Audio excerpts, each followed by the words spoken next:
Selamat pagi Teruna. Shalom adik-adik yang dikasihi Tuhan. Apa kabar?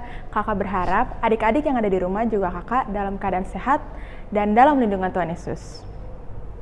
Nah adik-adik, untuk memulai dan mengawali aktivitas hari ini, yuk siapkan waktunya sebentar untuk merenungkan firman Tuhan yang terambil dari Ibrani 2 ayat 1-4. Sebelum itu, mari kita minta pimpinan Roh Kudus, kita bersatu dalam doa.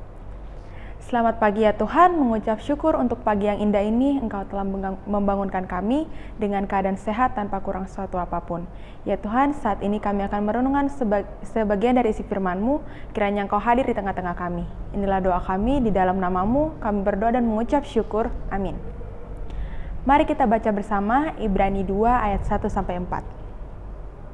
Karena itu, haruslah lebih teliti kita memperhatikan apa yang telah kita dengar, supaya kita jangan hanyut di bawah arus.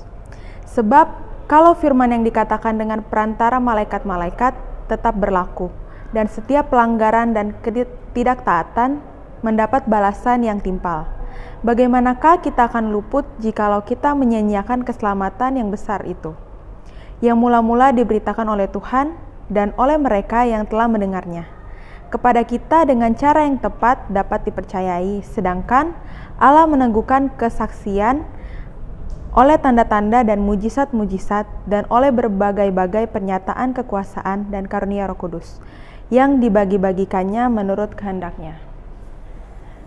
Nah, adik-adik, renungan hari ini diberi judul Mampu Melawan Iblis. Di era kemajuan teknologi dapat dipercepat informasi seperti sekarang ini. Berita daring atau yang biasa disebut dalam jaringan internet bukanlah hal yang asing bagi kita. Sedikit berbeda dengan orang-orang dewasa, Teruna lebih suka berita yang lucu-lucu atau yang tentang gaya hidupnya kekinian. Selain itu juga, kita tertarik oleh berita-berita mengenai teman atau orang yang dikenal, walaupun berita seperti itu masih tergolong orang ringan dibanding yang dimintai orang dewasa. Tetapi tetap dapat menyesatkan. Tanpa sadar ada pesan-pesan tersembunyi di balik adegan-adegan kocak. Nah, tulisan-tulisan lucu dan gaya hidup yang diperlihatkan kepada kita, sadarkah kita kalau dalam adegan-adegan kocak itu kita sebenarnya sedang menertawakan hal yang sadis, misalnya menertawakan orang yang sedang mengalami kecelakaan yang fatal. Sadarkah kita kalau dalam kata-kata lucu kita sebenarnya sedang merendahkan atau mencelah bahkan menghina orang lain? Sadarkah kita kalau gaya hidup mewah itu seringkali hanyalah settingan kamera yang menyuburkan semangat pamer dan persaingan? Belum lagi adanya ajaran yang bukan Kristen, terselip dalam drama film atau sinetron yang kita tonton. Karena itu, penulis surat Ibrani mengingatkan kita untuk harus lebih teliti, memperhatikan apa yang telah didengar supaya tidak hanyut di bawah arus. Nah, Sobat Teruna, mari kita mencari ajaran Kristen dalam adegan-adegan kocak, perkataan-perkataan lucu, gaya hidup ataupun tontonan yang disukai seperti ajakan penulis kitab Ibrani. Kita harus mampu mengambil pelajaran dari segala hal itu. Tontonan atau berita-berita itu haruslah mengilhami kita untuk berkarya yang benar dan bermanfaat melalui tontonan dan berita kekinian itu.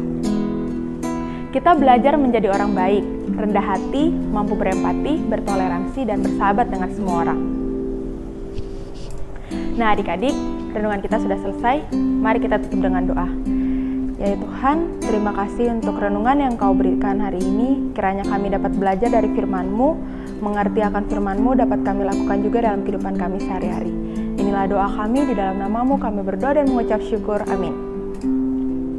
Nah adik-adik, jangan lupa jaga kesehatan dan kebersihan. Tetap semangat, Tuhan Yesus memberkati.